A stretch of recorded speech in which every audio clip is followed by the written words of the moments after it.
안녕하십니까? 오늘 함께 읽으신 본문은 역대상 4장 24절부터 43절까지입니다. 오늘 본문에서는 어제 유다 지파의 족보에 이어서 시므온 지파의 족보가 이어지는데요. 유다 지파의 족보가 굉장히 길었던 것에 비하면 좀 간결합니다. 왜냐하면 유다 지파는 단일 지파로서는 인구가 가장 많고 중요도에 있어서도 이 요셉 지파에 있는 에브라임, 그러니까 요셉 지파 안에 에브라임과 므낫세 지파가 있는데 에브라임 지파와 함께 유다와 에브라임은 가장 중요한 두 지파거든요. 그렇기 때문에 분량이 길고 단일 지파로서 7만 명이 넘는 인구였던 큰 지파였는데 그에 비해서 시므온 지파는 인구가 많지도 않을 뿐더러 사실 오늘 이 족보만 봤을 때는 좀 알 수 없는 내용이긴 한데요. 시므온 지파에게 있어서는 정말 중요한 사실이 한 가지 있습니다. 그게 뭐냐면 시므온 지파는 사라져 버렸다는 거예요. 시므온 지파는요, 언제 사라졌는지도 알려져 있지가 않고 성경을 아무리 뚫어지게 봐도 시므온 지파가 사라진 게 언제인지 알 수가 없어요. 확실한 건 창세기 49장에서 야곱이 자기 아들을 축복할 때 그때 시므온은 뿔뿔이 흩어질 것이라는 예언, 축복이 아니라 사실은 저주에 가깝죠. 그런 예언을 했었고, 그렇지만 어쨌든 출애굽 이후로는 분명히 시므온 지파가 존재하기는 했다는 점, 여호수아 19장에서 분명히 땅을 분배받기는 했다는 점, 그러나 민수기에는 두 번의 인구조사가 있는데요. 광야 생활 시작할 때의 인구조사, 광야 생활을 마칠 때의 인구조사, 그때 두 번의 인구조사에서 광야 생활을 시작할 때 시므온 지파가 약 5만 9천 명. 그런데 광야 생활을 마칠 때쯤에 있었던 두 번째 인구조사에서 시므온 지파는 2만 2천 명으로, 다른 지파들은 이렇게 급격한 인구 변화가 없거든요.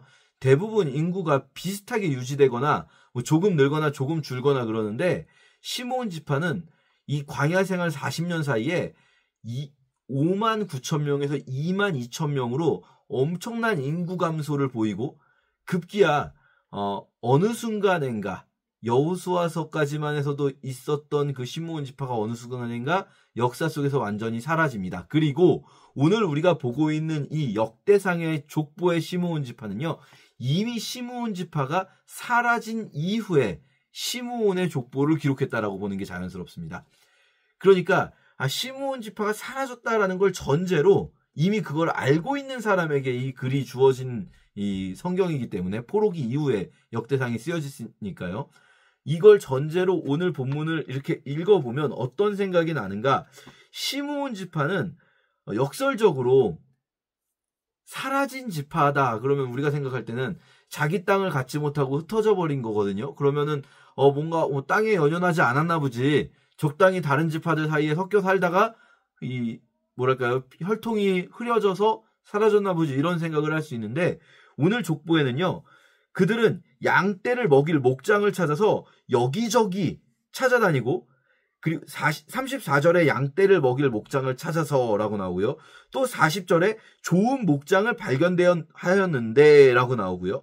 그렇지만 그곳에 다른 사람들이 살고 있어서 그들을 학살하고 그 땅을 빼앗았다. 그리고 뒤에 43절에서도 아말렉을 쳐 죽이고 그곳에 살았다. 그러니까 이 사람들은요, 어떻게 보면 이 족보만 볼 때는요, 12지파 중에 시므온 지파에 가장 강하게 이들이 땅을 열심히 찾았다라는 이야기가 있어요. 땅을 찾고 찾아가려고 했어요. 그러나 결국 이들은 자기 땅에 제대로 머무르지 못하고 흩어져 버렸어요. 땅을 분배받았거든요, 분명히. 여호수아서에서 분명히 땅을 분배받았어요. 그럼 그 땅에 그냥 살면 되잖아요. 근데 이들은 양떼를 먹일 좋은 땅을 찾아 떠나갔어요. 왜냐하면 여호수아서 19장에서 이들이 분배받은 땅이 여기도 나오지만 브엘세바를 중심으로 한 곳이거든요. 브엘세바, 여러분이 혹시 지도를 보시면 이스라엘의 가장 남쪽입니다. 시므온 지파의 땅은요, 12지파의 땅 중에 가장 남쪽, 유다 지파보다도 남쪽에 위치해 있어요. 유다 지파가 사실은 시므온 지파를 끼고 있다고 볼 수 있거든요.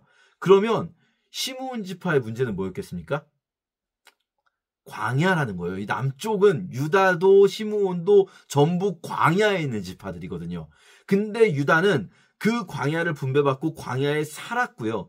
시므온은 광야를 분배받았기 때문에 좋은 땅 양떼를 먹일 목창을 찾아서 이동을 했어요. 계속.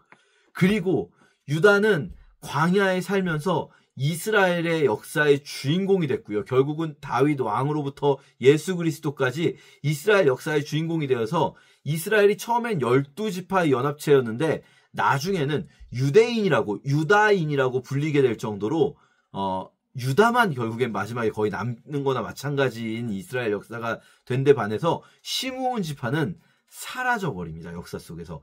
완전히 사라져버려요. 좋은 땅을 찾고자 떠났는데. 우리가 오늘 이 부분을 좀 묵상하실 때 하나님이 주신 땅이 때로는 광야 같을 수도 있어요. 사람마다 다르죠. 누군가에게는 좋은 땅 주실 수도 있어요. 누군가에는 정말 비옥한 땅을 주실 수도 있어요. 그런데 누군가에게는 유다나 시므온처럼 광야를 야 니네는 여기 가져라고 주실 수도 있어요. 문제는 뭐냐면요. 하나님이 주실 때는 그게 다 나에게 가장 좋은 곳이라는 믿음이 좀 필요합니다. 물론 유다 같은 경우는 제비 뽑아서 가진 게 아니라 시므온은 제비 뽑아서 가진 거지만 유다 같은 경우에는 갈렙이 자기가 나서서 요청한 건데 자기가 나서서 광야를 요청한 거죠. 광야이면서도 가장 강력한 적들이 살고 있는 땅을. 우리에게 주신 땅이 어쩌면 광야 같을지라도요. 하나님이 주신 곳, 그곳이 나를 부르신 곳이다 믿고 살아서 유다 지파처럼 될 것인가? 아니면 나는 좋은 땅 찾아가야겠습니다. 나는 양떼를 먹일 곳이 필요합니다.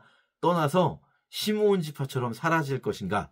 우리가 한번 생각해보는 오늘 하루가 되었으면 좋겠습니다. 감사합니다.